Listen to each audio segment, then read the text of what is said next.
Hi hello guys ఇవాళైతే మా husband birthday so ఎక్కడికైనా వెళ్దాం అనుకున్నాము. రెస్టారెంట్స్ బాగా బోర్ కొట్టేసింది వెళ్ళి అండ్ ఎప్పుడు ఫ్యామిలీతో కానీ ఇంకా ఫ్రెండ్స్తో కానీ వెళ్తూ ఉంటాము. ఇద్దరమే వెళ్ళి చాలా డేస్ అయింది కదా అని చెప్పేసి ఇంకా మేము ఇద్దరమే వెళ్ళినాము. నాకు ఇక్కడ మ్యాప్స్ చూడమన్నాడు. అబ్బా నాకైతే మ్యాప్స్ చూడడం అస్సలు అంటే అసలు నచ్చదు. అది లెఫ్ట్ అని చూపించి రైట్ వెళ్ళమంటుంది, రైట్ చూపించి లెఫ్ట్ వెళ్ళమంటుంది. అందుకే నాకు చిరాకు వస్తుంది.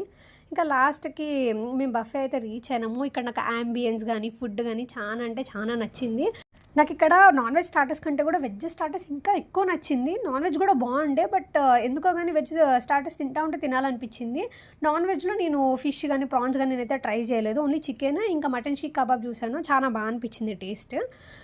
ఇంక ఈ స్ప్రింగ్ రోల్స్ అయితే అందులో క్యాబేజ్ ఉంది, నాకు నచ్చలే. నార్త్ సూప్ ఏమో చాలా స్పైసీ ఉండే. ఇంకొచ్చినప్పుడు వెల్కమ్ డ్రింక్ ఇచ్చారు కదా, అది తాగి కొంచెం స్పైసీనెస్ అనేది తగ్గించుకున్నా అనమాట. మెయిన్ కోర్స్ కూడా అంత అంటే అబ్బా సూపర్ అనేటట్టుగా ఏం లేదు, పర్లే బాగుంది. ఇంకా డెజర్ట్ ఆప్షన్స్ కూడా అంత ఏం లేవు, తక్కువే ఉంది.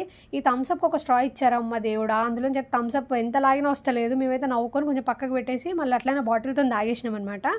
ఈ చాక్లెట్ ఫౌంటైన్ నేను చాలా డేస్ అయింది తినక, ఒకసారి ట్రై చేద్దామని చెప్పి తిన్నా. నాకు ఎందుకో నచ్చలేదు. అంటే చాలా మందికి నచ్చుతుంది, సో ఇట్లా అంటున్నా అని చెప్పి తిట్టుకుంటారు కావచ్చు. కానీ ఇంకా లాస్ట్కి కేక్ కట్ చేసి అయితే నేను ఇంటికి రిటర్న్ అయిపోయినాం అనమాట. నేను ఇవాళ వేసుకున్న డ్రెస్ అయితే మా ఆయన గిఫ్ట్ చేశారు, బాగా అనిపించింది. మా హస్బెండ్ కూడా బాగా నచ్చింది. ఇంకా మా డే అయితే ఇలా అయిపోయింది. మేము ఇంటికి వచ్చేసాం.